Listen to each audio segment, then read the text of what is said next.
লাগলেন অনেকগুলো নাম লিখে হযরত ওমর ফারুক রাদিয়াল্লাহু তাআলা আনহুর হাতের মধ্যে ধরায়া দিলেন। তিনি এইগুলো একটা একটা পড়তে গেলেন। হঠাৎ করে দেখলেন একটা জায়গার মধ্যে লেখা আছে সাঈদ ইবনে আমের। সঙ্গে সঙ্গে তিনি সবাইকে ডাক দিলেন, এটা কোন সাঈদের নাম লেখছো?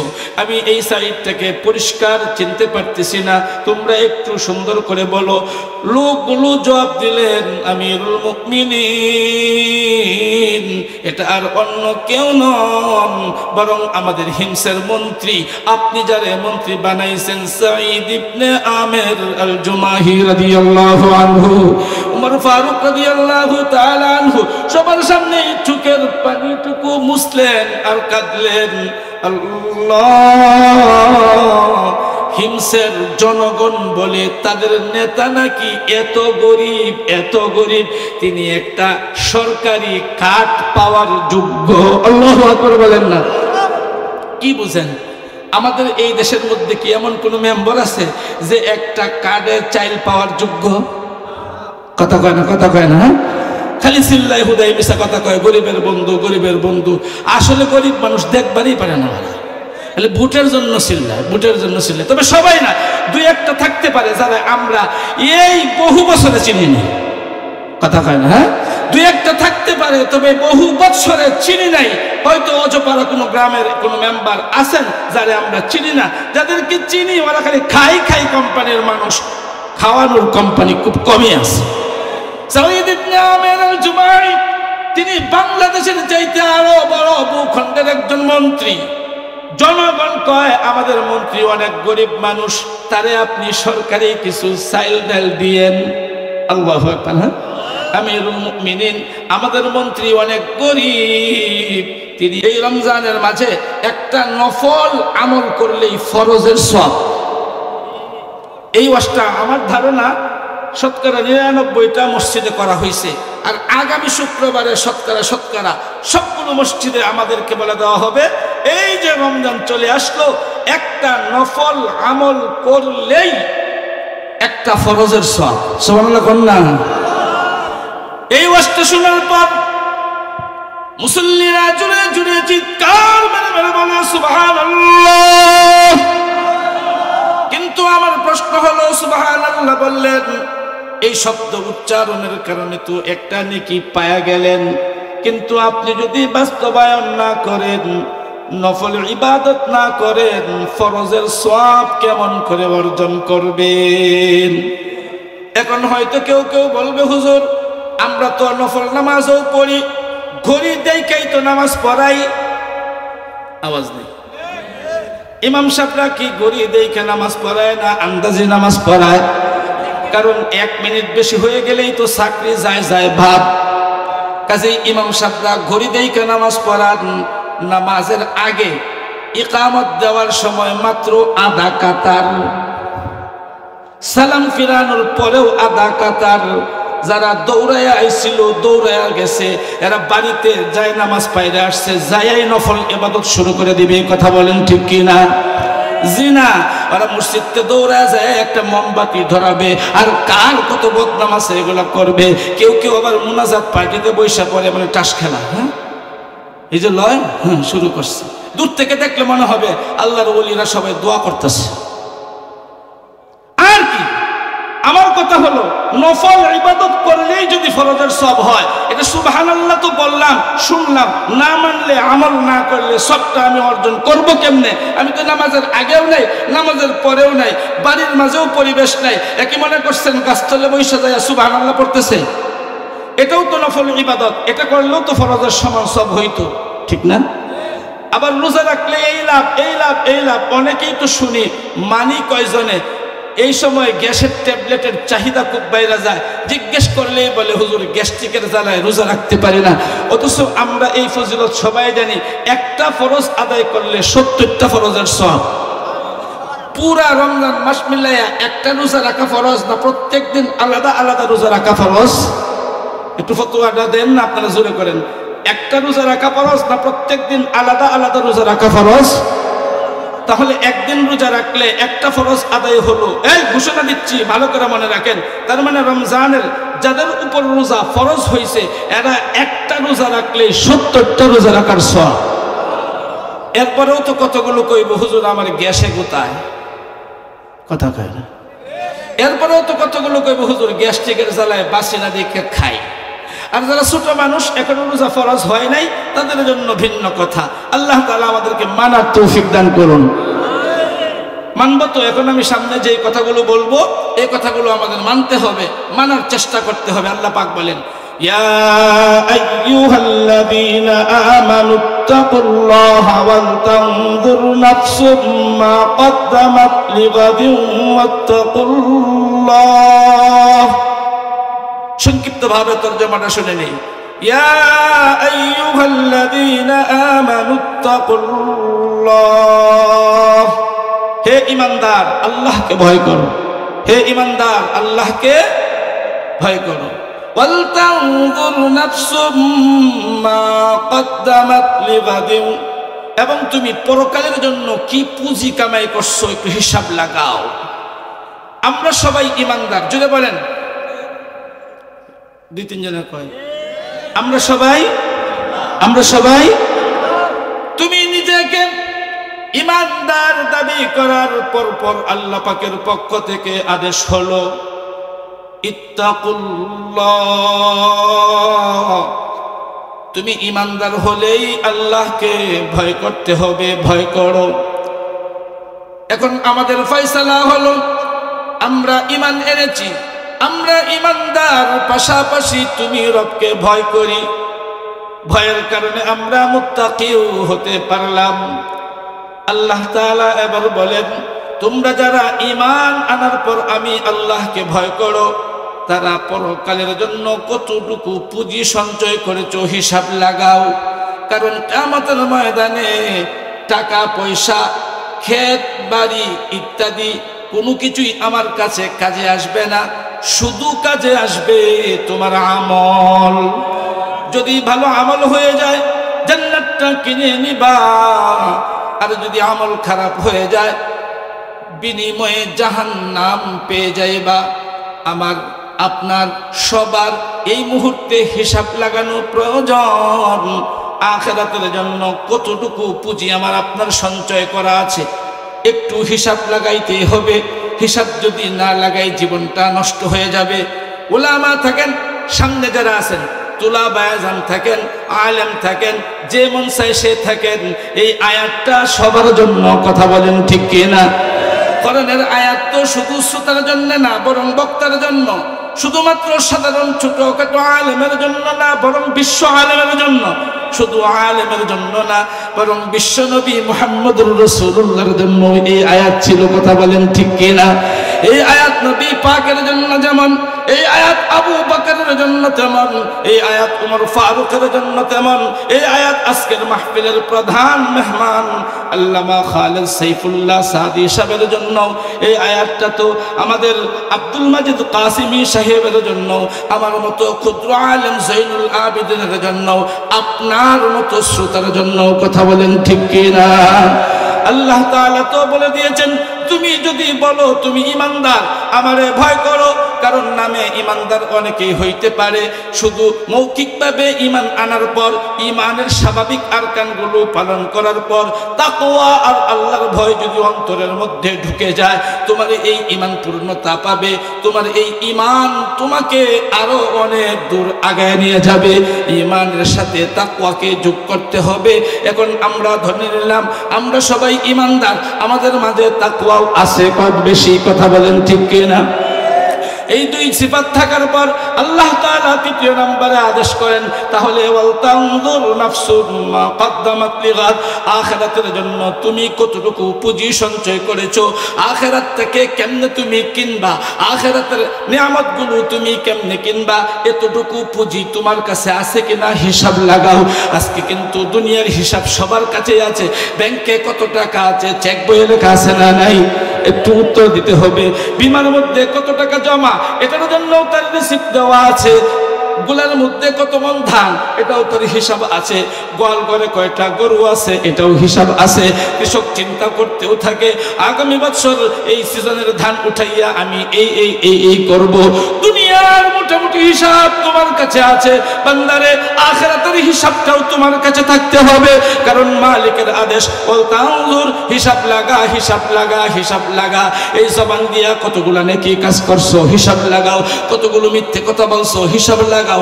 এই চোখ দিয়া কতটুকু কোরআন সুন্নাহ দেখছো, কতটুকু ভালো জিনিস দেখছো, হিসাব লাগাও। এই চোখ দিয়া কতগুলো মন্দ জিনিস দেখছো, হিসাব লাগাও। হিসাব লাগানোর আদেশ কে করেছেন বলেন? কাজেই হিসাব লাগানো আপনার দায়িত্ব, হিসাব লাগানো আমার দায়িত্ব। এখন বলতে পারেন হুজুর, জীবনে এত পরিমাণ গুনাহ করেছি, আমাদের ক্ষুদ্র ব্রেনের কারণে, দুর্বল ব্রেনের কারণে গত বছর ঈদের দিন পরের দিন কি দিয়ে খাইছি এই তো মনে নাই। কথা কয় না? কাজেই হিসাব কেমনে লাগামো? হিসাব যদি সহজ করতে চাই, একটা বাক্য বললেই তো হয়, আল্লাহ আমি দুর্বল, আমার কিছুই মনে নাই, শুধু এতটুকু গুনাহ অনেক করেছি, নেকি খুব কম হয়ে গেছে, তুমি দয়া করে মায়া করে আমার গুনাহগুলা মাফ করে দাও। বারবার এই কথাটুকু বললেই তো হয়ে যায়। কথা বলেন? হিসাব লাগানো সহজ হয়ে যাবে, হিসাব লাগানো সহজ হয়ে যাবে। হিসাব যারা লাগাইছে, জীবনটাকে কেমনে কেমনে কেমনে কেমনে ঘোরায় ঘোরায় সুন্দর করে কাটায় দিছে। আজকে আমার আপনার হিসাব নাই। আরে হিসাব তো লাগাইছিলেন ওমর ফারুক রাদিয়াল্লাহু তাআলা আনহু। ছোট্ট একটা কথা মনে পড়ে গেল। কোন এক লোক বিদেশ থেকে আসছে, আমিরুল মুমিনিন হযরত ওমর ফারুকের সঙ্গে সাক্ষাৎ করবেন। তখন তিনি অর্ধেকটা পৃথিবীর বাদশা, অর্ধেকটা পৃথিবীর। হঠাৎ করে বললেন, আপনি সাক্ষাৎ করতে আসছেন, একটু বসেন, আমি এখনই খাবার খাবো। আচ্ছা আপনারা বলেন তো, আমি যদি কোনোদিন আপনাদের বাড়িতে বেড়াতে আসি, আপনার ঘরে যাই, আপনি খাইতে বসলে আলু ভর্তা খান আর চাপা ভর্তা খান, আমারা কি থুয়া খাইবেন? যারা এইটাও না এটাও কয় নাই, তার মানে এরা থুয়েই খাইব, দেখছ? হ্যাঁ, আশা করি না বললেও সাধবেন অন্তত। চলেন হুজুর খান। কথা বলেন ঠিক কিনা? এই লোকটার মনে মনে আশা দেখলো, এত বড় রাজ্যের বাদশা যিনি, ওমর ফারুক তার নাম, তিনি এখন খানা খাবেন। কর্মচারীরা না জানি কত বড় বড় রোস্ট নিয়ে আসে, গলদা চিংড়ি নিয়ে আসে, হরিণের ঠ্যাং নিয়ে আসে, গরুর পা নিয়ে আসে, খাসির কলিজা নিয়ে আসে, মুরগির লেঞ্জা নিয়ে আসে। অবশ্যই তিনি অর্ধ পৃথিবীর বাদশা। কথা হয় না? হ্যাঁ, কারণ সামান্য একটা ব্রুনাইয়ের বাদশা, তারই গাড়ি বাড়ির ঠিকানা নাই। সামান্য বাংলাদেশের একজন মন্ত্রী, তারই শার্টের হিসাব নাই। সামান্য বাংলাদেশের একটা এমপি, তারই টাকা পয়সা কত আছে নিজেই জানে না। কথা কয় না? এত বেশি টাকা হইছে, শেষ পর্যন্ত টাকা হিসাবও করতে পারে না, খাইতেও পারে না। কাজেই বলতে চাইছিলাম, ওমর ফারুক রাদিয়াল্লাহু তাআলা আনহু তো অর্ধ জাহানের প্রেসিডেন্ট। কাজেই তিনি এত বড় বাদশা হওয়ার পর কমপক্ষে 10 মিনিট আগে, তাহলে তো উনি অনেক রকমেরই খাবার খাবে। কথা বলেন? আচ্ছা আমি আর আপনি যারা খাই, আমাকে ভোটে যারা এমপি মন্ত্রী হয়, তারাও কি আমাকে মতোই খায়? কারণ তাকে তো কিনা লাগে না, মাগনা টাকায় খায়। এটা আগে বুঝতাম না, এখন আস্তে আস্তে বুঝি। কারণ ক্ষমতায় গেলে পরেরটা কেমনে খায়। কথা কয় না? কথা কয় না? হ্যাঁ, আর একটা কথা আছে না, বাংলাদেশে বেশি খাইলে পেট খারাপ হয়, এটাও তো দেখি কয় না। হ্যাঁ, খালি পেট আমগো খারাপ হয় না, নেতা ঘরও খারাপ হয়। খালি আমগর খারাপ হয় না, এরা এত বেশি পরিমাণ খাইছে, যারাই খাইছে হ্যাঁ পেট খারাপ হয়েছে। ওমর ফারুক রাদিয়াল্লাহু তাআলা আনহু অর্ধ পৃথিবীর প্রেসিডেন্ট, তিনি এখন খাবার খাবেন। অবশ্যই এরকমই খাদ্য এখন তার সামনে হাজির হবে। ওমর ফারুক তো অনেক ভালো মানুষ, বিশ্ব নবীর ছাত্র, আবু বকরের ছাত্র ভাই, আলী উসমানের ছাত্র ভাই, জান্নাতের সুসংবাদ প্রাপ্ত সাহাবী। তিনি আমারে থুয়া খাবেন না, কলিজাটা ভিজায়া আজকে খাবো, এইরকম একটা ধারণা এই লোকের করা কি ভুল? একটু আওয়াজ করলে খুশি হব, আওয়াজ না করলে রাগ করার অধিকার আমার নাই। তবে যদি একটু আওয়াজ করতেন, আমি দুর্বল মানুষ, উপকার হইতো। এবার আওয়াজ করবেন তো ইনশাআল্লাহ। বন্ধুরে, ফারুক আজম নিচে বসে গেলেন। নিচে বসে একটা পলিথিন বের করলেন। কি ব্যাপার, পলিথিন তো কি বাইর করে? এমনি দেখে খাদেম খুদ্দামরা আহে না খে টেবিল ছেল লইয়া, বড় বড় খানজা নিয়ে আসবে না, তাবলিগি প্লেট বড় বড় গুলো নিয়ে আসবে না। কারণ আমিরুল মুমিনিন অর্ধ পৃথিবীর প্রেসিডেন্ট। এই কি মনে করেন ওই ডোনাল্ড টেম্পু 2-4 লাখ জোড়া দিলে উমর ফারুকের ঠেঙ্গে সমান হইব? তো এত বড় একজন প্রেসিডেন্ট বাদশাহ খানা খাবে, এখনো খাজামরা দৌড়াদৌড়ি করে আসে না খেয়ে। কিন্তু উনি দেখি ওইতে কি জানি পলিথিন খুলে শুকনা রুটি বের করছে।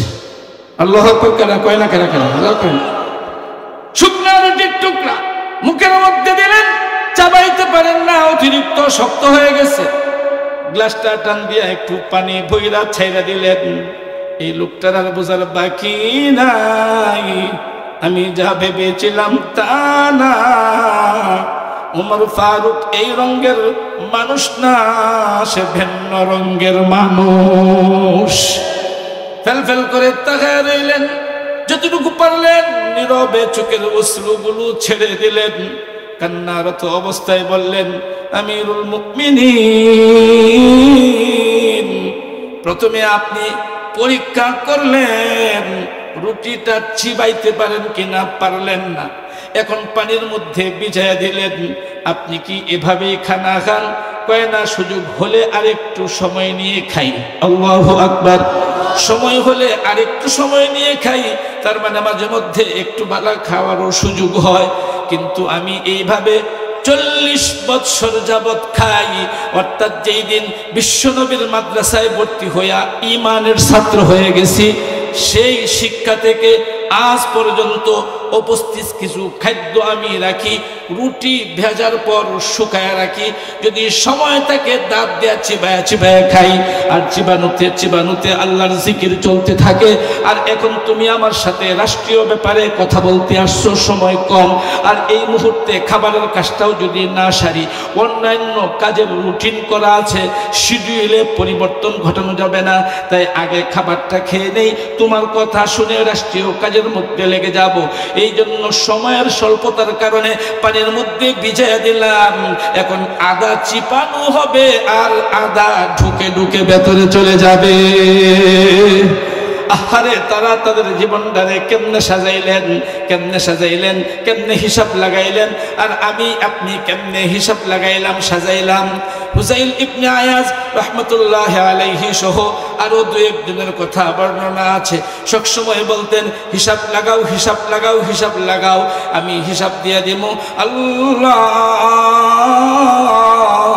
জীবনে প্রতিদিন 2টা রুটি খাইছি, এর চেয়ে বেশি রুটি খাই নাই। তবে এটা সারা জীবনের কথা না, শেষ জীবনের কথা।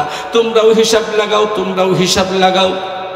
আল্লাহ বেহিসাব খাওয়ার ক্ষমতা আমাদেরকে দিয়েছেন, বেহিসাব কথা বলার ক্ষমতা আমাদেরকে দিয়েছেন, বেহিসাব দেখার ক্ষমতা আমাদেরকে দিয়েছেন। এই বেহিসাবগুলো দ্বারা যেন গুনাহ না হয়, একটু হিসাব লাগানো প্রয়োজন। আল্লাহ যেহেতু বলছেন, ওয়াল তানজুরু নাফসুম মা কাদ্দামাত লিগাদ, আখিরাতের জন্য কি কার কি আছে। আল্লাহু আকবার কত লক্ষ্য আছে, কোরআনুল কারীমের খতম কত লক্ষ্য আছে, তাহাজ্জুদের নামাজ কত রাকাত আল্লাহর আদালতে জমা আছে, আমাদের ঈমানের সাথে আমল কতটুকু আল্লাহর জন্য জমা করলাম, হিসাব লাগানো দরকার আছে না নাই?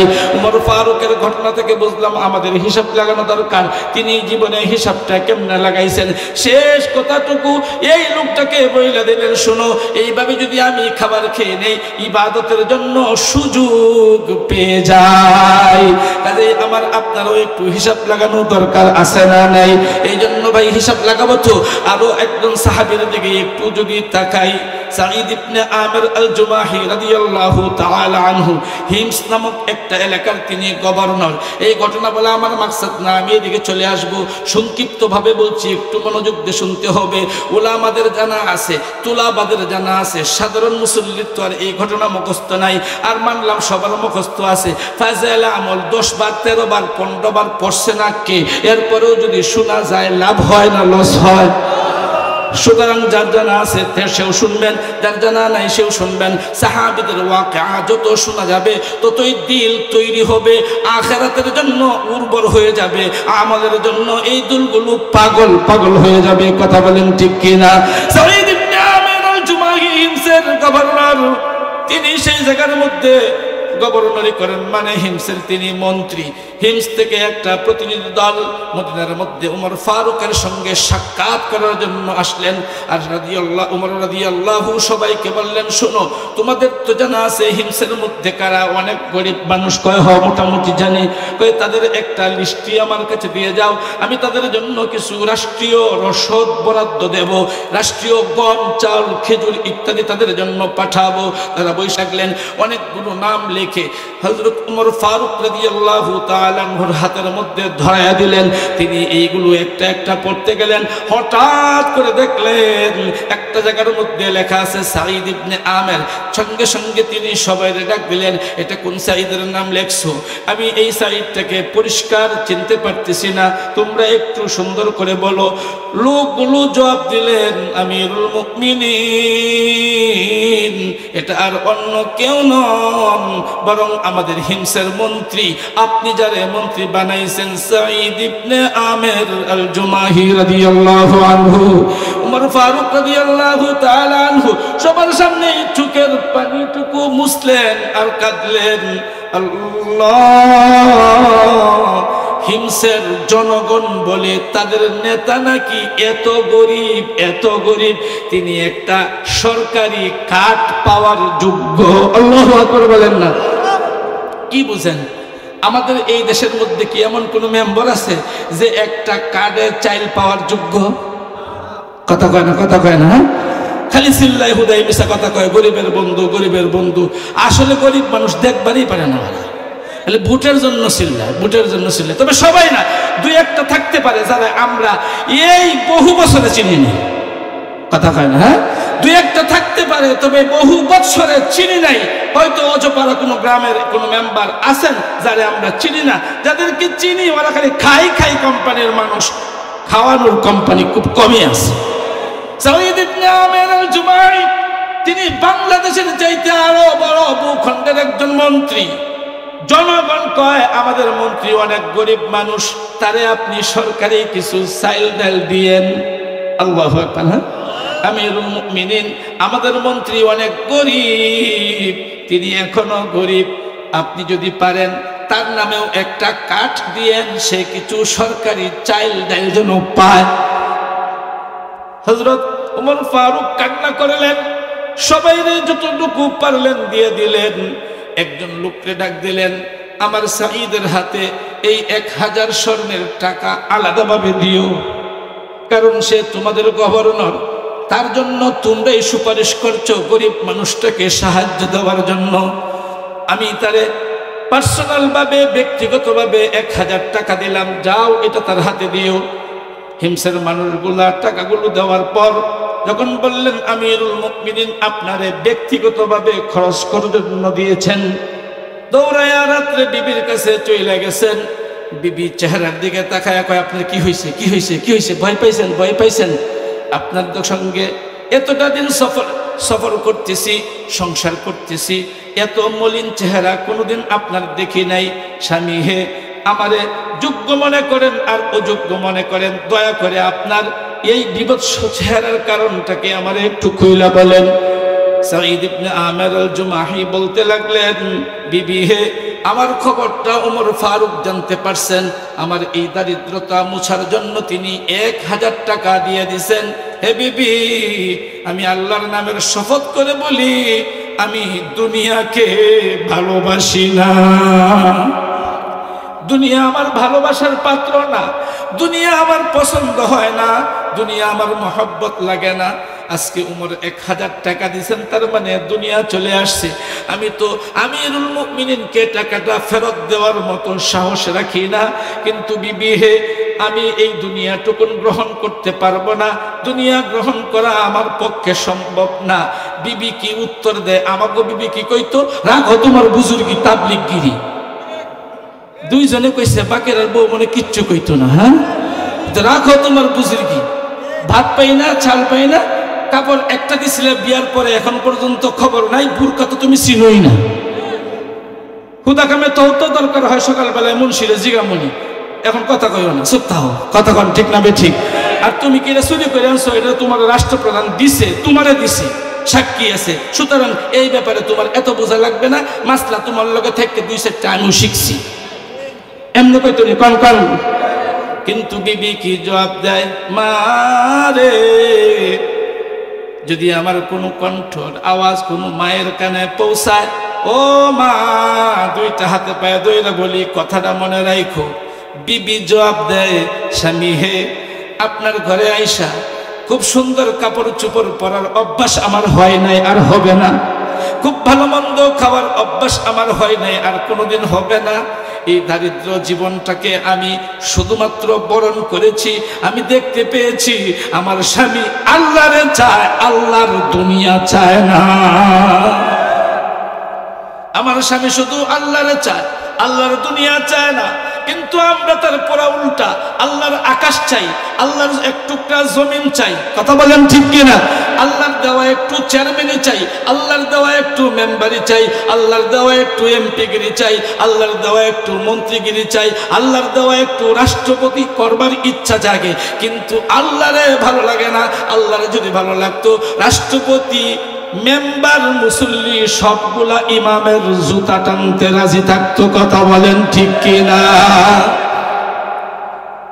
সবগুলো আসতো নামাজের কাতারে। আর যাও 2-1টা আসে, হ্যাঁ মনে করে আমি চেয়ারম্যান, ইমাম সাহেব আমার ছোট, কপাল পোড়া। ইমাম এই এলাকার মধ্যে সর্বোচ্চ নেতা, এই এলাকায় কোনো এমপি থাকলে তার চাইতেও বড় নেতা ইমাম। আমার এই ফতুয়া ঠিকঠাক যাই কইছেন মানবেন না, আপনারাই তো করেন। আমাকে চেয়ারম্যানরে সময় দেন নাই, কালকে আপনি হুজুরের ওয়াজ বন্ধ করে আপনার চাকরি শেষ। যাব, আমি এই কথাগুলো বলতেছি, অনেকগুলো কথা কাটা কাটা লাগতেছে, শোনার জন্যই শুধু, না মানার জন্যে? পিছনের আওয়াজ হবে শুধু শোনার জন্য না মানার জন্য? সাঈদ ইবনে আমির আল-জুমাহি বিবির সঙ্গে কথা বলার পরে বিবি যখন বললেন, স্বামী হে, তোমার কাছে আইসা তো আমি দুনিয়া দুনিয়া চাই না, কষ্ট হয়েছে ঠিক, কিন্তু আমি যখন দেখলাম তুমি দুনিয়া চাও না, বরং দুনিয়ার মালিক আল্লাহকে চাও, এই গুণের কারণে তোমার সঙ্গে আমি আছি। হে স্বামী, আমি আপনার কাছে আবদার জানাইলাম, এই টাকাগুলো বিতরণ না করে ঘুমাইতে পারবেন না? আল্লাহু আকবার বলেন।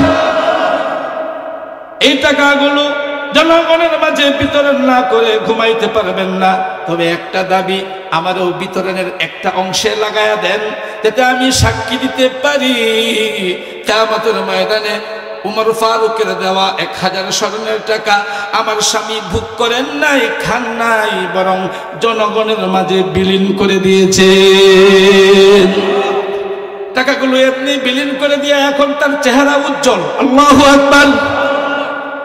तलवार पकड़ हूँ के निकल मैदान आसिर, दुश्मन के मुकाबिल तू लगा नाराए तकबीर।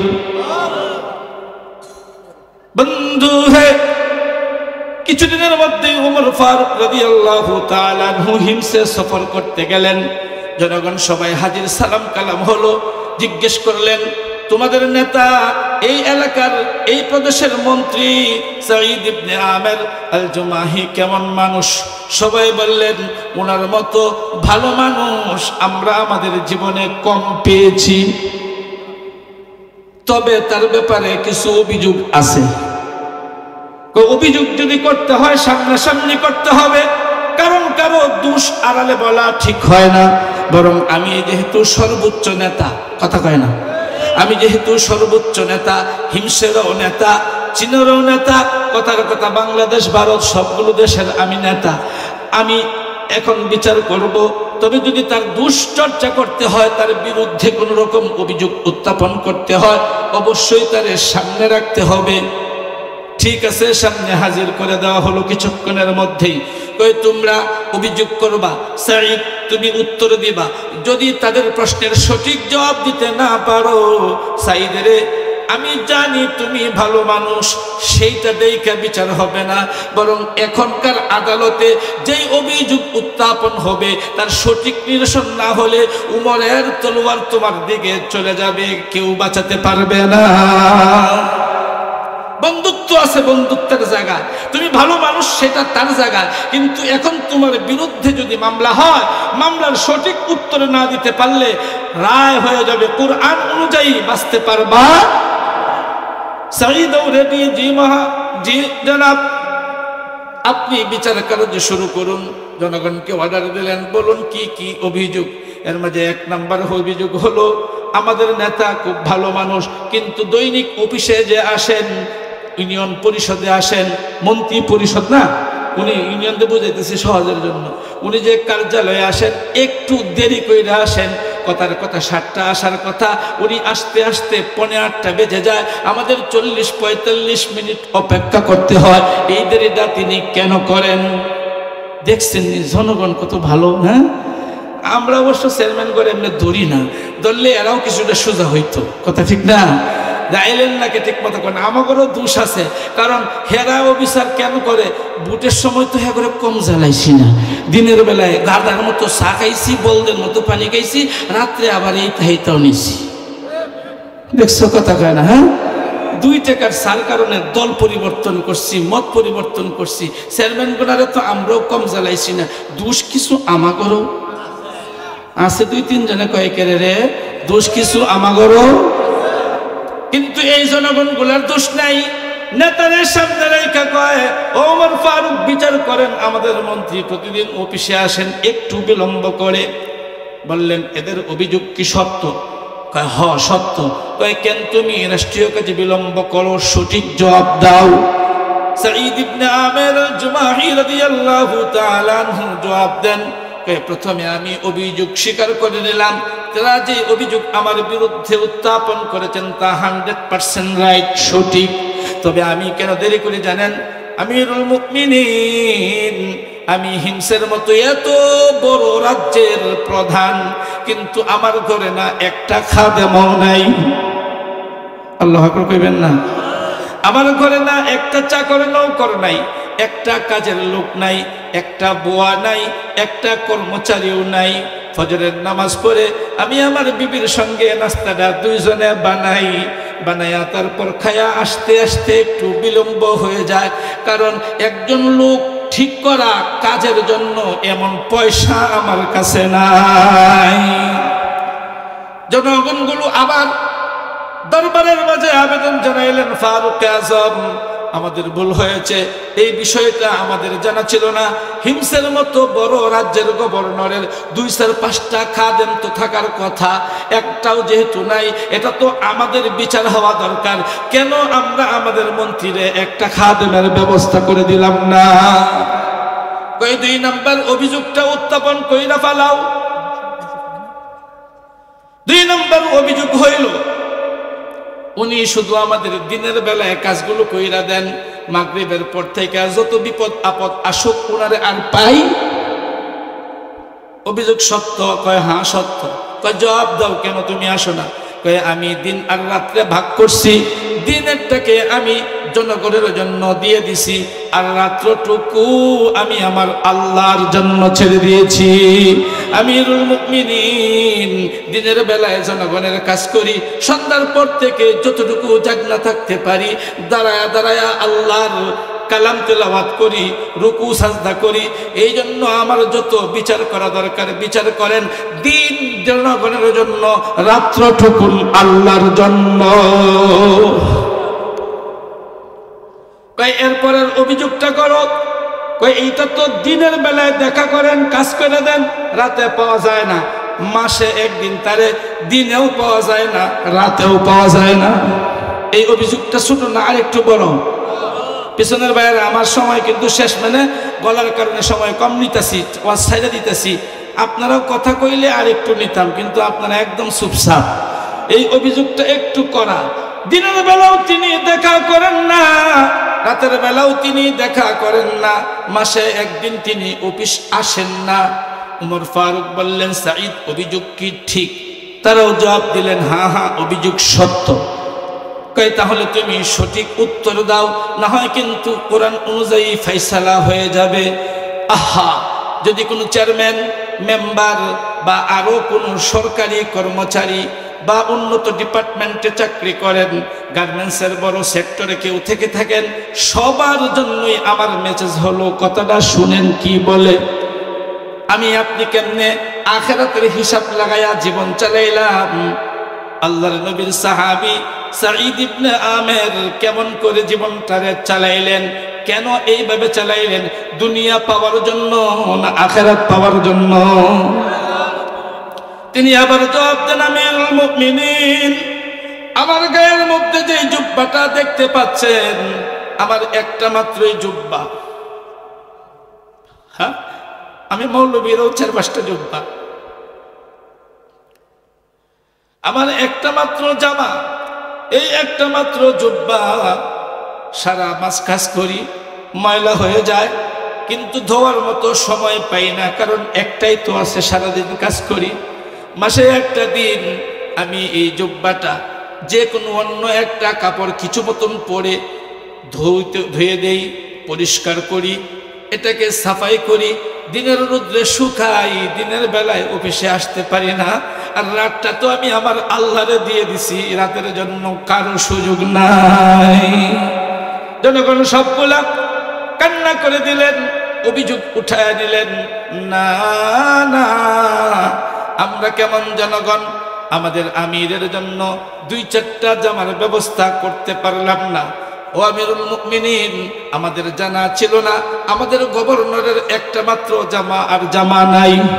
এই কথা বলেন, কথা বলেন। এই জায়গায় তো শুনবেন, মানবেন না। এই ঘটনার ভিতরে মানার মতো অনেক কথা ছিল, সেগুলো ছেড়ে দিছি, এখানে একটা কই। তাহলে তো আমাদেরও দরকার ইমাম সাহেবকে জিজ্ঞেস করা, হুজুর ঈদ সামনে আপনার ছেলে মেয়েদের কাপড় চোপড় কিনছেন কিনা? কারণ আপনার নাতির জন্য তো 10-12 হাজার টাকার মার্কেট করলেন, এরপরেও আপনার নাতি ঘাড় বেঁকায়া রাখে, ওই তো না। কথা বলেন না একটু? আহারে, ইমাম সাহেবেরও তো 2টা বাচ্চা ছিল, মাদ্রাসার হুজুরেরও তো 2টা বাচ্চা ছিল, সে হয়তো 1000 টাকার বেশি মার্কেট করতে পারবে না, কারণ বেতনই না 6000, কেমনে করবে এত টাকার বাজার? কথা বলেন। অন্তত ঈদ আসলে তো 2জন বাচ্চারে 200-400 টাকার 2টা জামা দেওয়া যাইতো। ওই সময় তারা জিজ্ঞেস করলেন আর বললেন, আমিরুল মুমিনিন, সাইদের ব্যাপারে আমরা ভুল সিদ্ধান্ত নিয়েছি, আমরা কেন খবর নিতে পারলাম না যে আমাদের মন্ত্রী মহোদয়ের একটা মাত্র জামা আর কোনো জামা নাই? বিচার তো আমাদের হওয়া দরকার।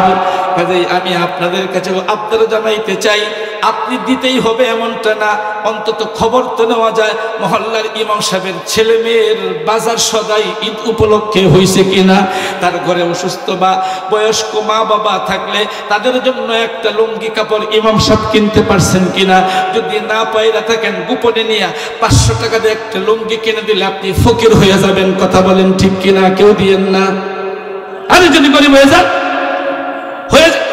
ওই জায়গায় গরিব হইতে পারেন, কিন্তু নাতিরে যে দিচ্ছেন 10,000 টাকা, তারপরেও গাড় বাঁকা করে রাখছে, আগামীকালকে 2000 টাকা দিলে ঘাড় সোজা হবে, না হয় তোমার গাড় বাঁকা করবে। এই জায়গায় ঠিক আছে, আমি বলছি না এটা ফরজ, কিন্তু একটু খবর নিলে কি এলাকার সবাই মিলে ইমাম সাহেব মনে মনে খুশি হইতো না? হয়তো সাজদায় পরে কাঁদতো, আল্লাহ, কেউ তো আমার মা বাবার খবর নেয় না, আমার হের মা বাবা কই আছে? হের মা বাবা যদি কবরে থেকে থাকে, তুমি ওই জায়গায় রহমত দিয়া খবর নাও। কথা বলেন ঠিক কিনা?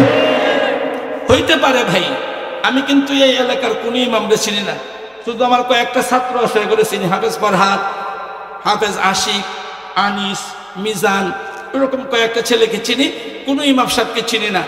তাহলে কোনো ইমাম সাহেবের পক্ষে বিপক্ষে কথা বলার কোনো সুযোগ নাই। তবে আমি যেই কথা বলছি, মানলেও আপনি আমারটা রাইট, না মানলেও আমারটাই রাইট। আপনার বাজার যদি এত কিছু হতে পারে, ইমাম সাহেব অথবা এলাকার একজন বয়স্ক মানুষ, তার ব্যাপারেও একটু খোঁজখবর নেওয়ার দরকার ছিল। কথা বলেন ঠিক কিনা? বন্ধুরা, হযরত ওমর ফারুক বললেন, তোমাদের আরো কোনো অভিযোগ আছে কিনা? তিনি আবার বললেন, হ্যাঁ, আরো একটা অভিযোগ আছে। কয়ে সেটাও কও।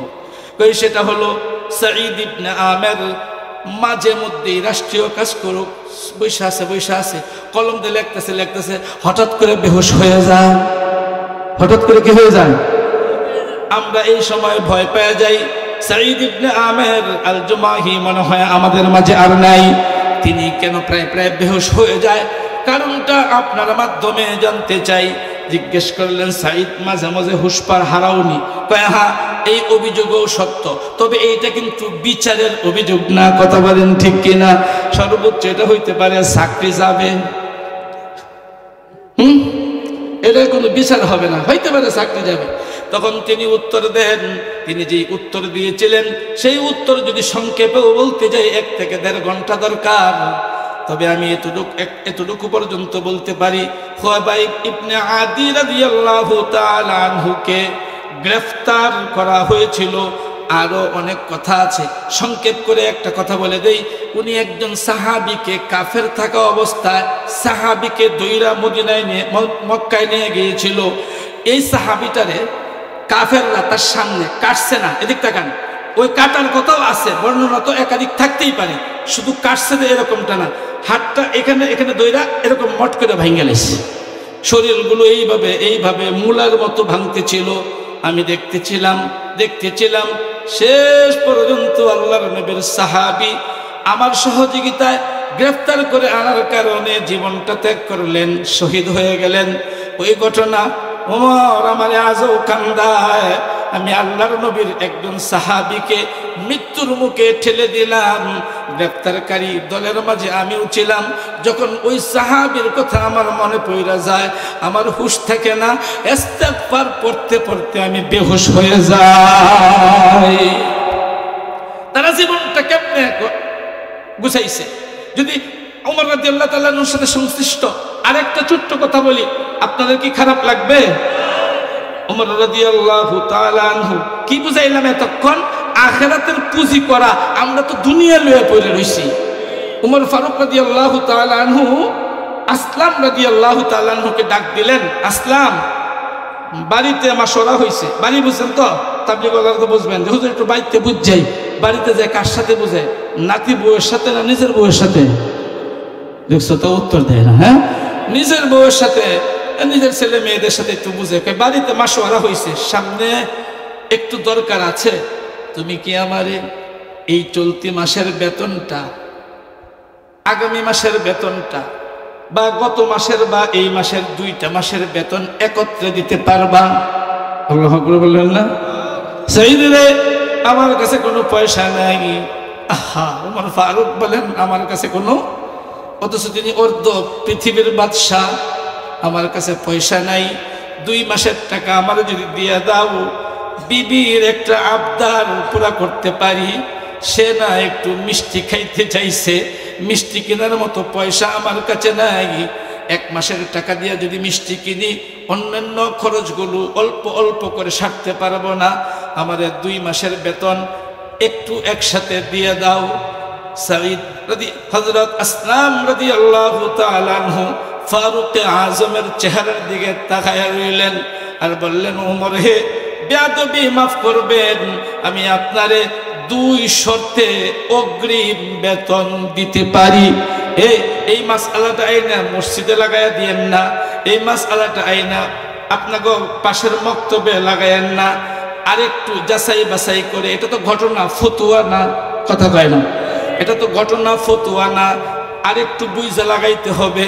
তবে একটু ভালো করে শুনেন, হযরত আসলাম রাদিয়াল্লাহু তাআলা আনহু বললেন, হে ওমর, আমি আপনারে অগ্রিম বেতন 2 শর্তে দিতে পারি। কয় শর্তে? জুড়ে বলতে হবে, কয় শর্তে? 2 শর্তে দিতে পারি। 1 নাম্বার হইল, আপনি আপনারে এই যে আগামী আরো 1 মাসের বেতন নেবেন, এতদিন পর্যন্ত জনগণ ক্ষমতায় রাখবে, এর লিখিত দিতে হবে। কথাটা কি বুঝতে পারছেন? জনগণ আপনারে আগামী 1 মাস পর্যন্ত ক্ষমতার মাঝে রাখবে, এর লিখিত দিতে হবে। বললেন, আসলাম রে, জনগণ আমারে কয়দিন ক্ষমতায় রাখবে আমি কেমনে বলবো? এর নিশ্চয়তা আমার কাছে নাই, তার মানে আর টাকা পাবো না। তবুরে আসলাম, দ্বিতীয় শর্তটা শুনতে চাই। প্রথম শর্তেই তো আউট, হ্যাঁ কইছে, যাক ইংরেজি কইলেও তো হইছে। প্রথম শর্তেই তো প্রস্তাব প্রত্যাখ্যিত হবে না, অগ্রিম বেতন হবে না। কারণ জনগণ, কথার কথা, আমাদের কয় মিনিট কমিটি ওয়াজে রাখবো আমি জানি, এইটাও তো কয় না। এইরকমই আর কি। জনগণ কতক্ষণ আমার ক্ষমতায় রাখবে এর নিশ্চয়তা আমি দিতে পারবো না। আগামীকাল কেউ তো বলতে পারে উমর চলবে না, মানি না, মানবো না, কাজে আমি নিশ্চয়তা দিতে পারতেছি না, তার মানে অগ্রিম বেতন পাবো না। জানার পরেও আসলাম রে, তোর দ্বিতীয় শর্তটা কি তৈরি করে রাখছিলি একটু কইবি? আসলাম রাদিয়াল্লাহু তাআলা আনহু বলেন, কয় জনগণ যদি নিশ্চয়তা দিয়া দেয় এরপরে আপনি আমাকে আবার নিশ্চয়তা দিবেন, যতদিনের বেতন নিবেন ততদিন জীবিত থাকবেন। ফারুক আযম রাদিয়াল্লাহু তাআলা আনহু কি জবাবটুকু দিয়েছিলেন আর আমি হইলে কি জবাব দিতাম? চাকরির থেকেই তো বের করে দিতাম। কথা বলেন ঠিক কিনা? বলতাম আসলাম বাসায় যা, ঠিক আছে পরে তোর সাথে বুঝবো। আর আসলাম মাঝপথ থেকে আর তার বাড়ি আর আমার বাড়ির মাঝখান থেকে গুম হয়ে যাইতো, আমেরিকার জঙ্গলে খুঁজাও আর পাওয়া যাইতো না। কথা বলেন ঠিক কিনা? একটা পত্রিকায় বিজ্ঞাপন দিয়ে দিতাম, দুর্ঘটনায় হারিয়ে গেছে, নতুন অর্থমন্ত্রী নিয়োগ দেওয়া হয়েছে। কথা বলেন ঠিক না ঠিক?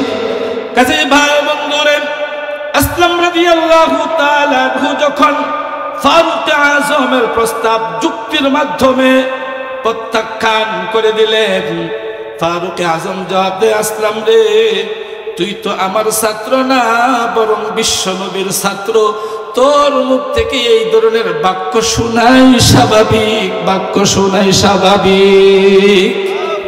একটুকুও তো রাগ করলেন না। আখিরাতের জন্য তাদের জীবনগুলা কেমন তৈরি করছে আর আমরা কেমন তৈরি করলাম।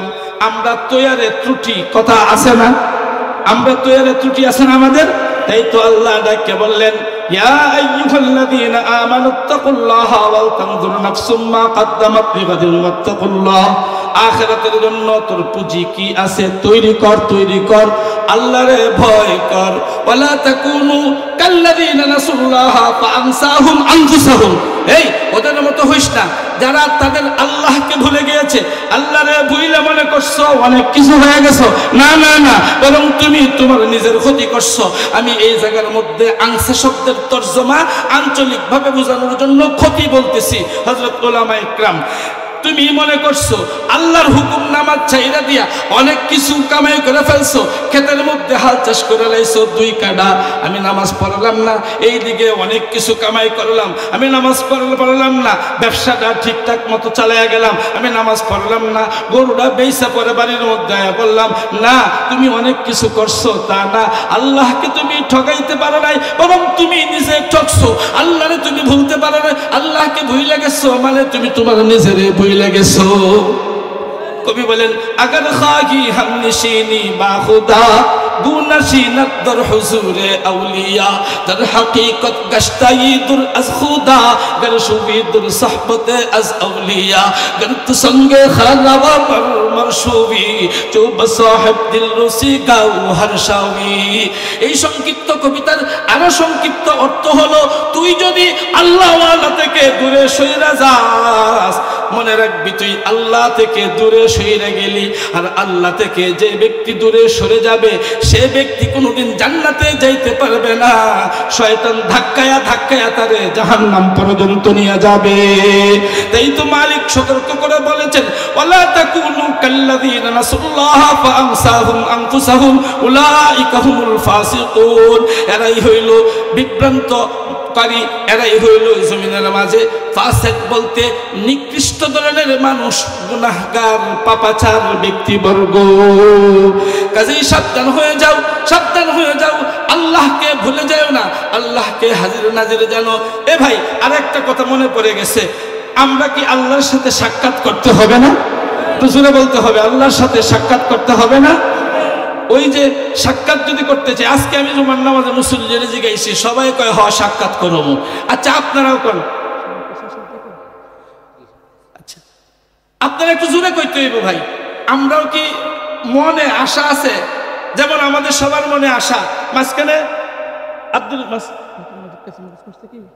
আব্দুল মাজিদ কাসিমি সাহেবের ওয়াজ শুনবো, মনে একটা আশা আছে না?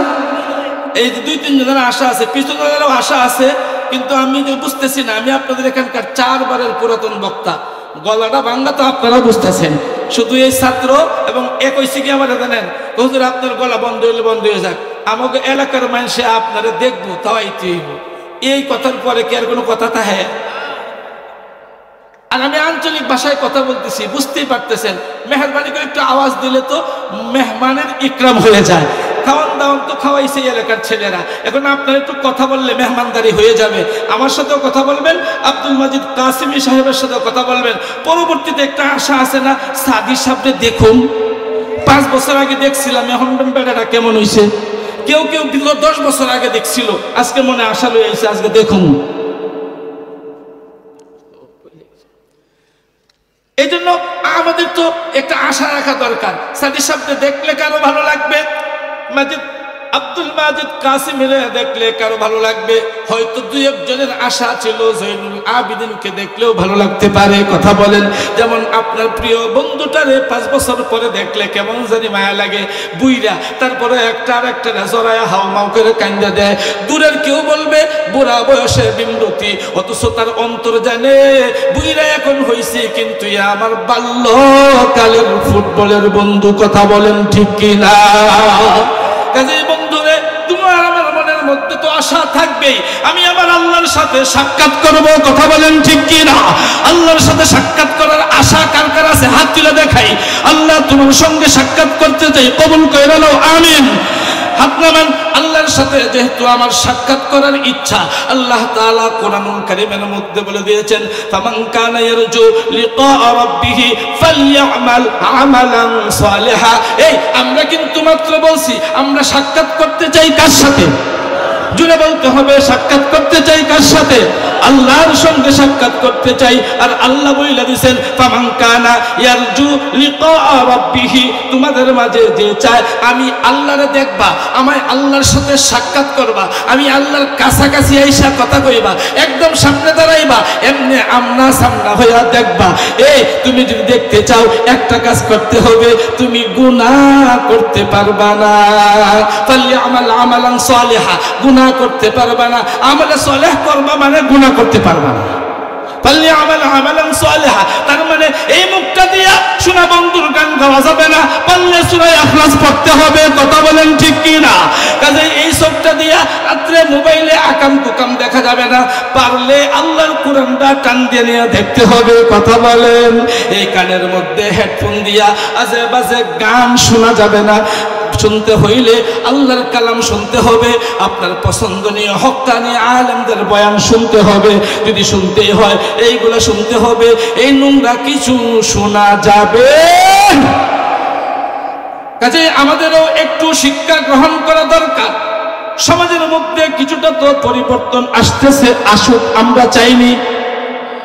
হ্যাঁ, যদিও এই পরিবর্তনের মূল কেন্দ্রবিন্দু খারুয়া মদিনাতুল উলুম মাদ্রাসা।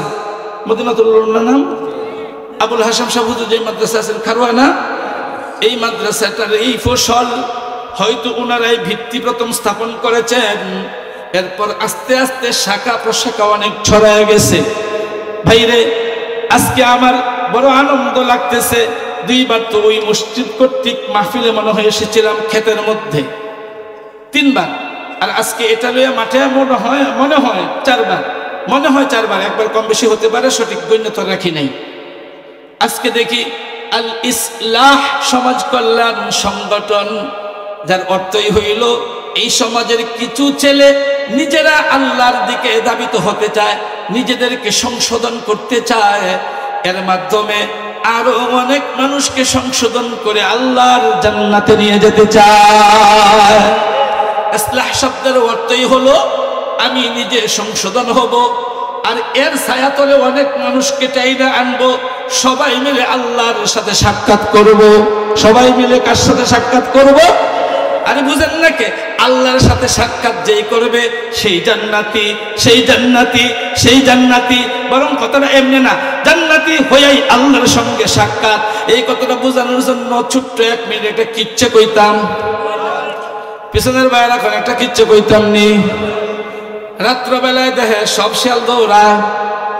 এই চেয়ারম্যান, এই মাদ্রাসার প্রিন্সিপাল ইচ্ছা করলে রাস্তায় একটা পাখি শিকার করতে পারবে না। এই মসজিদের ইমাম সাহেব ইচ্ছে করলেই বসি দিয়া দিঘির পারে দাঁড়ায় মাছ ধরতে পারবে না। জায়েজ না জায়েজের মাসআলা পরে এই জায়গায় আরো কিছু বিপদ ঘুরে গাড়ে। কথা বলেন ঠিক কিনা? তুমি জানো না, আমি যদি শেয়াল মারার অর্ডার দেই পাশের রাজ্যগুলোতে আমার বদনাম হয়ে যাইব। একটা আইন পাস কইরা যেমনি হোক শেয়াল মারতে হইব, নাইলে কিন্তু আরো কিছু কওয়া লাগবো।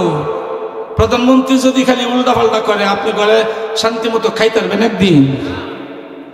লবণ তো ঠিক মতো দিয়েছিলাম, মরিচ কইলে বেশি বসে জানি না, খাইলে খাওয়ালে বই তাহ।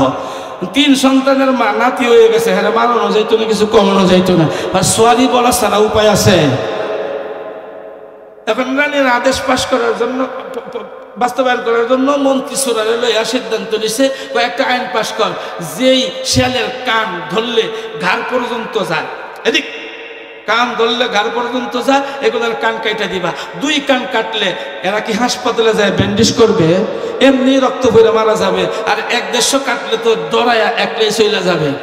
এখন এই আইন লইয়া স্লোগান দিয়া জঙ্গলের ভেতরে গেছে, শেরের কান কাটে। ছোট্ট ও আচ্ছা, এই কারণে তোমরা যাইতেছো গা, তো যাও যাও। ছোট্ট একটা হেডাও দৌড়া, এই দেখ এই রক্ষা ছোট্ট কথা। তুই যাস কে? তুই যাস কে?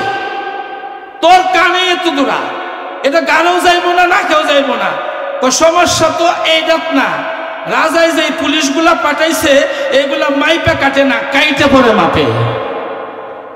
এইগুলা মাইপে কাটে না, বরং কাইটে পরে। আল্লাহর সাথে যারা সাক্ষাৎ করবা তারপরে জান্নাতি হইবা, বিষয়টা এমনই না, বরং জান্নাতি হইবা আর আল্লাহরে দেখবা, জান্নাতি হইবা আর আল্লাহরে দেখবা, জান্নাতি হইবা আর আল্লাহরে দেখবা। কারণ সব জান্নাতের জন্য ব্যাপকভাবে আল্লাহ দেখার জায়গা কেবলমাত্র জান্নাত। রাসূল সাল্লাল্লাহু আলাইহি ওয়াসাল্লাম জান্নাতের বাহিরে আরশের সামনে সাজদায় পইরা দেখবেন। বিশেষ কিছু মানুষ তো সাজারায়ে তুবার নিচেও দেখবেন। এটা পার্সোনাল, বিশেষ বিশেষ বিশেষ বিশেষ ভাগ ভাগ করা। আর সর্বসাধারণ জান্নাতীরা তারা আল্লাহ দেখবে কেবলমাত্র শুধুমাত্র জান্নাতে জান্নাতে জান্নাতে। কাজেই আল্লাহ দেখা মানেই জান্নাতি। কথা বলেন ঠিক কিনা? আর আমরাও বললাম, আমরা সবাই আল্লাহ দেখতে চাই, আল্লাহর সাথে কথা বলতে চাই, আল্লাহর সামনে দাঁড়াইতে চাই। কেউ বলতে পারেন হুজুর লক্ষ লক্ষ লক্ষ কোটি কোটি মানুষ, আমি সামনে বসলে না ওয়াজে ভাল লাগে, পিছনে বইলে ভাল লাগে না। আল্লাহর দেখুন এত মানুষের ভিড়ে আমি পিছন থেকে দেখে তো মজা পাবো না। প্রশ্নটা যদি উদয় হয় উত্তরটা শুনে রাখো, যত মানুষ আছে আল্লাহ যখন দেখা দেবে সবাই মনে করবে আল্লাহ শুধুই তার সামনে। প্রত্যেকটা নফসরে মনে হবে আল্লাহ আমারই সামনে, আল্লাহ আমারই ভালোবাসতেছেন, আল্লাহ আমার সঙ্গেই কথা বলছেন। এই তো আমি আল্লাহরে দেখতেছি, ভিড়ের কারণে দূরে দূরে মনে হবে। কাজেই এতক্ষণের কথায় আমরা পরিষ্কার হয়ে গেলাম, আমরা সবাই আল্লাহর সাথে কি করতে চাই? সাক্ষাৎ শব্দটাই না ভুলে গেছি। কি করতে চাই? জোরে কোন কি করতে চাই? সাক্ষাৎ করতে চাই। মালিক কয় আমার সাথে সাক্ষাৎ করলে সব জিনিস নিয়ে আসা যাবে না, অনেক অনুষ্ঠানে কাপড় সুপরেরও নিষেধাজ্ঞা আছে। কথা কোন ঠিক কিনা? একবার বেজালের মধ্যে বসছিলাম, বারোগ্রাম মাদ্রাসায় যখন পড়ি, তখন মুহতামিম সাহেবের সাথে সোনারগাঁও হোটেলে গেছিলাম। কোথায়? হুজুরে কয়ে নিছে তখন কিন্তু হোটেলে খানা খাওয়াবো না, 1 কাপ চা খাওয়াবো। অন্য কাজে গেছিলাম আর কি। আমি আবার লঙ্গি হুজুর বুঝছেন তো, মানে জীবনে পায়জামা কিনেও নাই বানায়ও নাই। ছোট্ট কালে বাবাই যদি 2-1টা দিয়ে থাকে এটা ভিন্ন বিষয়। লঙ্গিওয়ালা এরকম 8-10টা হুজুর আছি। আর নান্দাইলের ছেলেফেলেরা একটু পোশাক পরিচ্ছেদের দিকে এত মনোযোগ দিত না আগে, এখন একটু দেয়। কথা কন ঠিক কিনা? লঙ্গি বেশি মনে হয় ময়মনসিংহের ছেলেরা পরে, কথা কয় না। আর আপনারা তো 99% জনের লঙ্গি, পায়জামা কেমনে পরে কয়টা প্যাচ লাগে রাস্তায় পরে যাবো বাদ দে। কথা বলেন না কেন? লঙ্গিওয়ালাদেরকে আটকাইছে, চা খাইতে দিব না, ভিতরে যাইবার দেয় না। কনসে কি বিপদে পড়ছি। আব্দুল হালিম খান সাহেব তো খুব দাপটি মানুষ, কই জুব্বা যাদের আছে লঙ্গি থুয়ে আলো, বরং দৌড়ে কয় স্যার এই কাজ করেন না, লঙ্গি হুদ্দাই দোকেন। স্যার থাক থাক, আমাকে ওই ভুল হয়েছে। কই তোমরা এরকম বাধা দিলা কেন? এরকম বাধা দেওয়া তো ঠিক না। যাই হোক, যেই কথা বলতেছিলাম, একটু মনোযোগ দিতে হবে। আমরা অবশ্যই আল্লাহর সঙ্গে সাক্ষাৎ করব। কিন্তু আল্লাহর সঙ্গে সাক্ষাৎ করলে সব দেহ নিয়ে যাওয়া যাবে, পাসওয়ার্ডে ধরা পড়বে। যে কোনো দেহ আল্লাহকে দেখতে পাবে না, যে কোনো দেহের সামনে আল্লাহ পাক আসবেন না। আল্লাহ পাক আসবেন ওই দেহের সামনে, ওই নফসের সামনে, ওই লোকটার সামনে যে গুনাহ করে নাই। এখন তো সবাই মাথার মধ্যে হাত দেওয়া দরকার, হুজুর কাম হইছে, আপনি যান আর আরো যে কয়েকটা বক্তা আইব পারলে হেরা যান, কারণ আমরা গুনাহ হয়ে গেছে। আমরা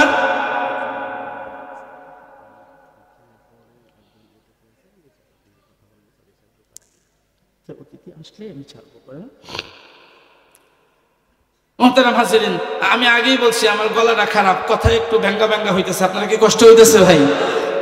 বিশ্বাস করেন আর না মানেন, আমি একটা আগে কথা কইছি না, আপনি মানলেও আমারটা ঠিক, না মানলেও আমারটা ঠিক।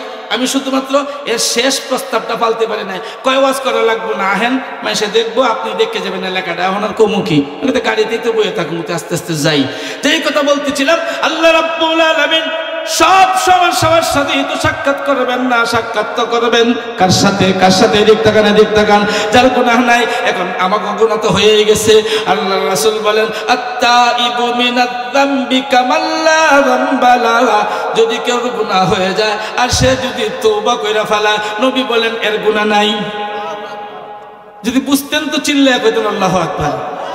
নবী পাক বলেন, যার গুনাহ হয়ে গেছে ওরা কাইন্দা দিয়েছে, আল্লাহ তোমারে যদি দেখতে না পারি ওই জান্নাত দিয়া কি করব? তোমারে যদি না পাই তোমার জান্নাত আমার দরকার নাই। আল্লাহ গুনাহ তো হয়ে গেছে, জান্নাত যদিও নেক আমলের কারণে পাই, গুনার কারণে তো তোমারে পাইব না। আর রাসূল কয়, হে উম্মত শুনে রাখ, যদি তুই এইভাবে একটু কাইন্দা দিতে পারিস, চোখের দুই এক ফোঁটা পানি যদি মালিক নিয়ে নেয়, তোর গুনাহ করার পরেও আমি নবী ফতোয়া দিলাম তোর একটা গুনাহও বাকি নাই। সুতরাং গুনাহ যদি নাই তাহলে আল্লাহর সাথে সাক্ষাৎ পাওয়া সম্ভব। এজন্যই তো আল্লাহ পাক বলে দিয়েছেন, ফামান কানা ইয়ারজু লিকা রাব্বিহি ফালইআমাল আমালান সালিহা। আমলে সালেহ করো। এ করবে না কেন যুবক? চিল্লায়ে তো বলতে পারো, ওয়া লিয়া লা আ'বুদুল্লাযী ফাতারানি ওয়া ইলাইহি তুরজাউন। প্রত্যেকটা যুবক এই কথাটা বাংলায় বলা দরকার, আরবিতে পারলে আরবিতে বলা দরকার, চিৎকার করে দৈনিক 2-10 বার বলা দরকার। ওয়া মা লিয়া লা আ'বুদুল্লাযী ফাতারানি ওয়া ইলাইহি তুরজাউন। আমার কি হইছে? আমি ওই রবের গোলামি করব না।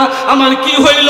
আমি ওই আল্লাহর দাসত্ব করব না যেই আল্লাহ আমারে বানাইছেন, এবং ওই আল্লাহর কাছেই তো যাইতে হবে। কথা বলেন ঠিক কি না?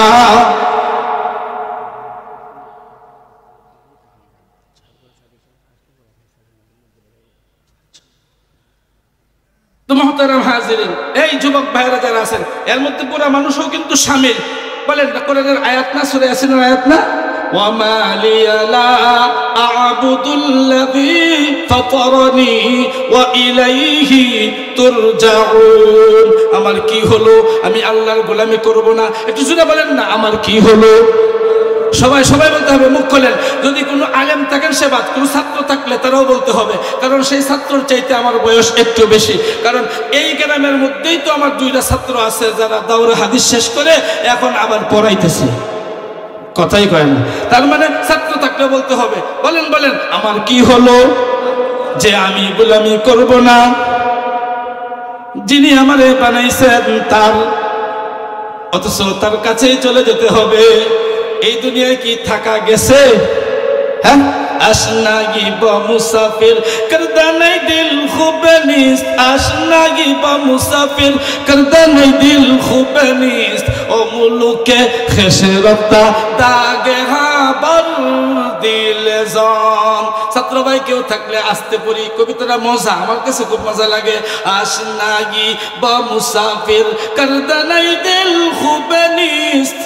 ও মুলুকে খেসরতা দাগে হাবর দিলে জন।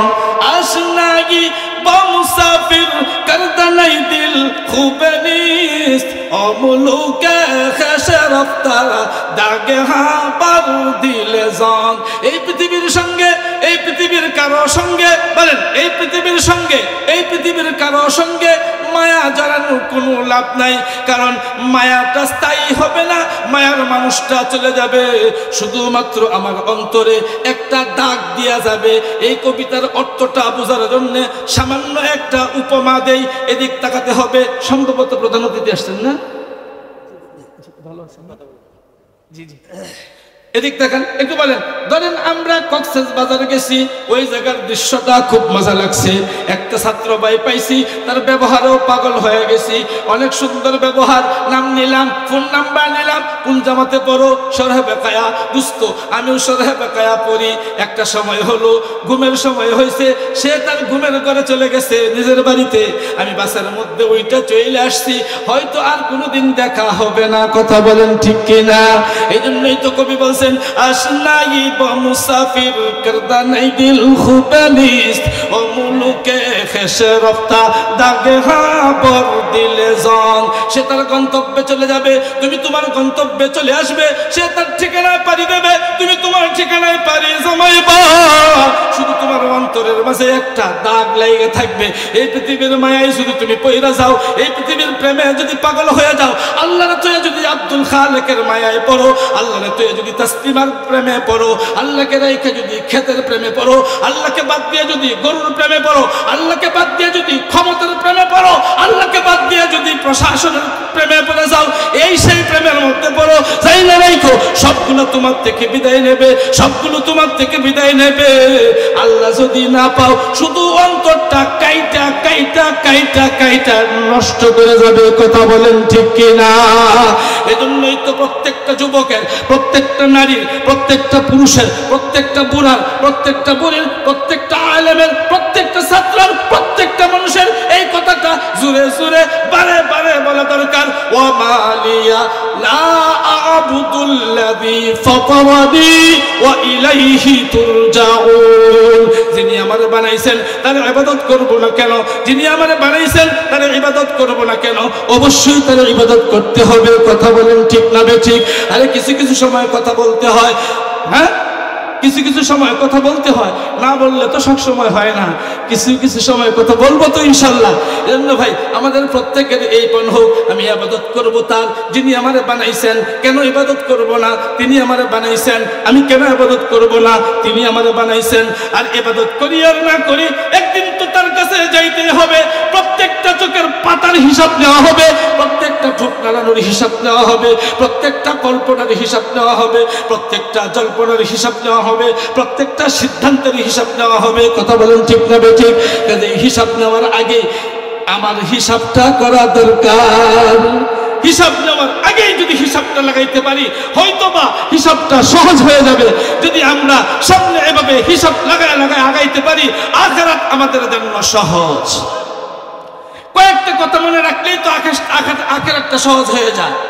हर के बशर अहले ईमा अजीज पाक दारद चार चीज अज चार चीज पाक दारज किज़्ब अज गीबत ज़बा ताकि ईमानत नियुफ्तद दर्जिया पाक गरदारी अमल रा अजरिया शुमा ईमान तोरा बाशद जिया चूशे कमरा पाक दारी अज हराम चूशे कमरा पाक दारी अज हराम मर्द ईमानदार बाशी वसलाम।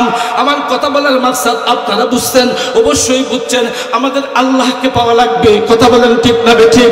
যদি পাইতে চাই পাকে দারাস কিসব আজ গীবত জবা, আমাদের জবানকে গীবত থেকে পাক রাখতে হবে। কারো গীবত করব না, চিল্লায়া বলেন কারো গীবত, এই জোরে করেন নাকি কারো গীবত করব না। তবে কোনো আলেম কথা বললে তারে ফতোয়া দিতে পারবেন না।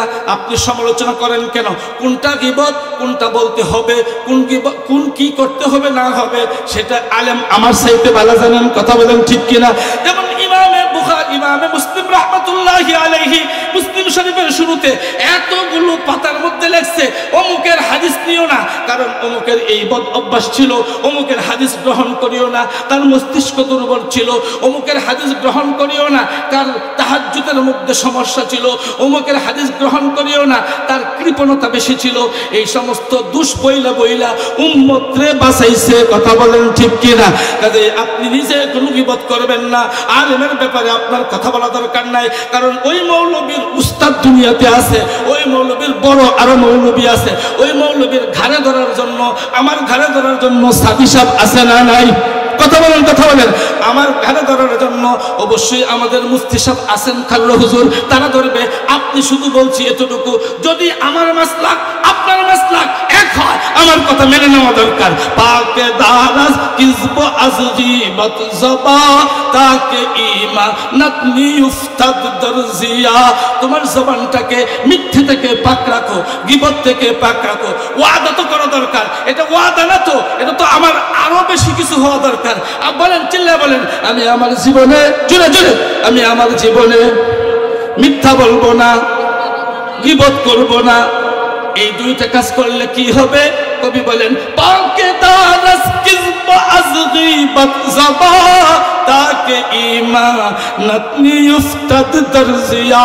তাহলে তোর ঈমান ক্ষতিগ্রস্ত হবে না। ঈমান যদি ক্ষতিগ্রস্ত না হয়, ওই তাজা ঈমান লয়া কবরে গেলে হাসরের মাঠ পাড়ি দিয়া জান্নাতে যাইতে যাইতেই আল্লাহর সাক্ষাৎ মিলে যাবে। এই জন্য আমাকে সুন্দর করে কথাটা মনে রাখা দরকার। যারা নাহবিবির পর্যন্ত পড়ছো তারাও এই শেরগুলা পায়া গেছো। পাকে দারাজ কিজব আজগিবত জবা তাকে ঈমানাত নিউফতাদ দরজিয়া। পাকে গরদারি আমলরা আজরিয়া সুমা ঈমান তারা বাসত জিয়া। আমার যেটা উদ্দেশ্য শুধু সেগুলো বলছি। পাকে গরদারি আমলরা আজরিয়া, তোর আমলটাকে রিয়া থেকে মুক্ত কর। তাহাজ্জুদ পড়বি, বলার দরকার নাই। কথা কয় না, কথা কয় না। তবে ছাত্রদের জন্য মাসআলা ভিন্ন। ছাত্রদের হইল প্রথমে দেখায়া দেখায়া কর, এটা ঠিকঠাক কিছু কর না কেন? ছাত্রদের জন্য কথা হলো প্রথমে তুই দেখায় দেখায় কর। এই দেখাইতে দেখাইতে রিয়া থেকে আদত হয়ে যাবে, আদত একদিন ইখলাস হয়ে যাবে। কোন ছাত্র ভাই থাকলে রিয়া মুখস্থ করে নাও, রিয়া থেকে আদত, আদত থেকে ইখলাস, ইখলাসের বিনিময়ে আল্লাহর তৈরি জান্নাত। বাকি ছাত্র সারা আর যারা আছে তাদের জন্য কথা হলো চুষে কেমরা পাকে দারি আলহারাম মর্দে ইমাদার বাসি ওয়াসালাম। মাসকানেরটার অর্থের সাথে আরেকটু কথা বলি। আমার আমলকে রিয়া মুক্ত করতে হবে, দেখানোর জন্য আমল করা যাবে না। কারণ দেখানোর জন্য আমল করা হইল শিরক। কথা কয় না, কথা কয় না। এখন মনে করেন আমার এখন কিন্তু শিক্ষক আমার কাছে পড়ছে, আমার মাদ্রাসার শিক্ষক। গতকালকে অনুষ্ঠানে ছিল না, অনেক বাচ্চারা কান্নাকাটি করছে যে আমারে বলে মুহতামিম, ইংরেজিতে বক্তব্যের মধ্যে বইলা যায় মুহতামিম মুফতি Zainul Abedin and head teacher হাফেজ ফরহাদ হোসেন। অনেক বাচ্চারা কালকে সবক নেবে না। ও আমারে বলছে হুজুর পা মস খাইছে, মানে এটা বোঝানোর জন্য আরেকটু আর কি মুবালাগা করে বলতো ইনশাআল্লাহ। হ্যাঁ, বড়দের কথা শুনলে লাভ কি হবে? আল্লাহ রাসূল বলেন, আলাইকুম বিমুজালাসাতিল উলামা ওয়াসতিমাই কালামিল হুকামা ফাইন্নাল্লাহ তাআলা ইউহিল কলবাল মাইয়িতা কামা ইউহিল আরদাল মাইতা বিমাইল মাতার। শোনো শোনো শোনো, আলেমদের কথা শুনবা, শুনলে কি হবে? এই অন্তর অনেকেরই মরছে মোবাইল দেখা, অনেকের অন্তর মরছে মিথ্যা কথা কয়া, অনেকের অন্তর মরছে ঘুষ সুদের ব্যবসা কইরা, অনেকের অন্তর মরছে আজে বাজে কাজ কইরা। কাজেই তুমি আর আমি যদি এই মরা অন্তরগুলা লইয়া আল্লামা সাদি সাহেবের মতো মহান ব্যক্তিদের সামনে, আল্লামা আব্দুল মজিদ কাসেম সাহেবের মতো মানুষের সামনে বৈশা পড়ি, তারা কোরআন সুন্নাহ থেকে সুন্দর কথাগুলো ছাড়বেন, এই কান দিয়ে দিলে যাবে আর অন্তরটা সঙ্গে সঙ্গে নুরানি হয়ে যাবে। যে এরকম কিছুদিন পরে আসমান থেকে বৃষ্টি পড়বে, শুকনা মাটির মাঝে তরুতাজা ঘাস উৎপন্ন হবে, ঠিক এইরকম ভাবে তোমার মরা অন্তরটা তাজা হইয়া নামাজের দিকে দৌড়াবে, অন্তরটা তাজা হইয়া তাহাজ্জুদের দিকে দৌড়াবে, অন্তরটা তাজা হইয়া ওয়াজ মাহফিলের দিকে দৌড়াবে। অন্তরটা যখন তাজা হয়ে যাবে তখন আল ইসলাহ সমাজ কল্যাণের সাথে যোগ হইয়া মাহফিল করবে, গান বাজনা বন্ধ করে দেবে। কথা বলেন ঠিক কিনা? এই জন্য আমাদের অন্তরগুলাকে একটু ঠিক করা দরকার আছে।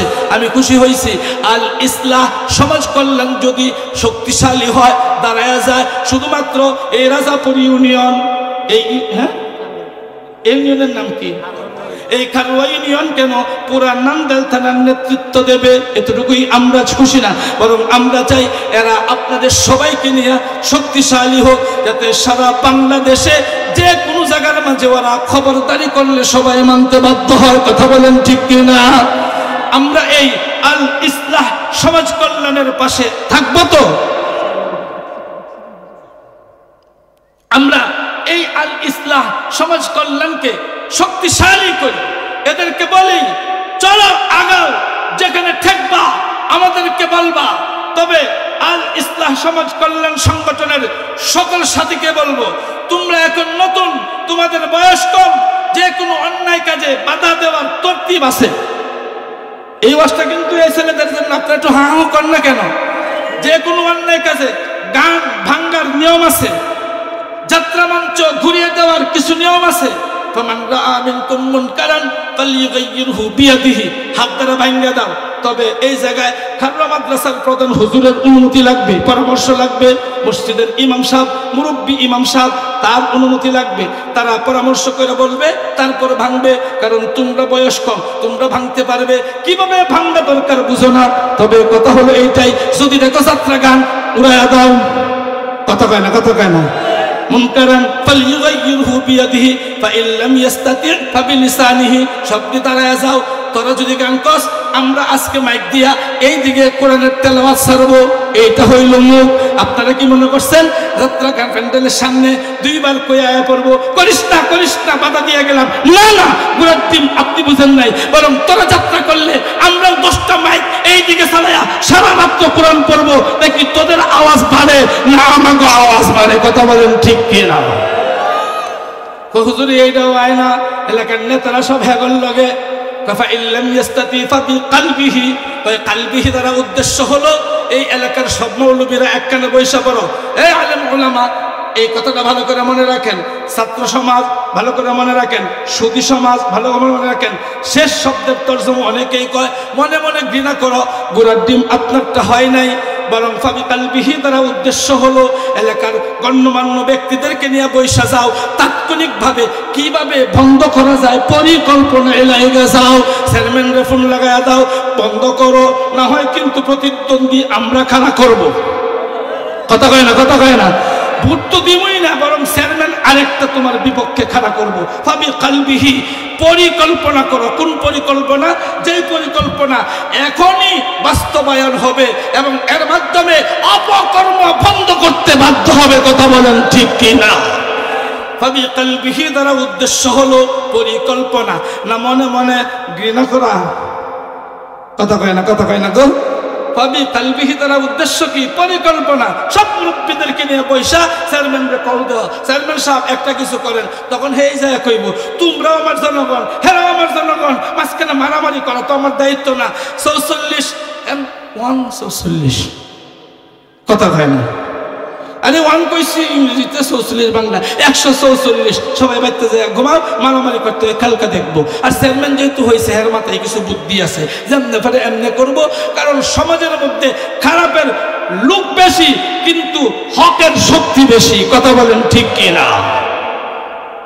এই জন্য ভাই ও আজিজ, সকলকে অনুরোধ করব, উদারত আহ্বান জানাবো, আল ইসলাহ সমাজ কল্যাণ এই যুবকদের সংগঠনকে আমরা সর্বোচ্চ শক্তিশালী করব, স্বপক্ষে কথা বলবো, প্রয়োজনে অর্থ দেব, প্রয়োজনে নিজের বুদ্ধিমান ছেলেটাকে এই সংগঠনের সদস্য বানিয়ে দেব। পারবো তো ইনশাআল্লাহ? আলহামদুলিল্লাহ। আমি চতুর্দিকের গাম্ভীর্যপূর্ণ অবস্থা দেখে বুঝতে পেরেছি আমাদের কাঙ্ক্ষিত মেহমান আল্লামা খালেদ সাইফুল্লাহ সাদি, যিনার সামনে আবার প্রশংসা করলে রাগ করে। হুজুর চলে আসছেন, উনি ওনার সময় মতো আসতে থাকুক। আমি অনেকক্ষণ কথা বলছি, একটু জিরাইতে চাচ্ছি। আমাদের মেহমান চলে আসছেন, একটু আমি রেস্ট নেই, ওনার দুইটা কথা একটু শুনে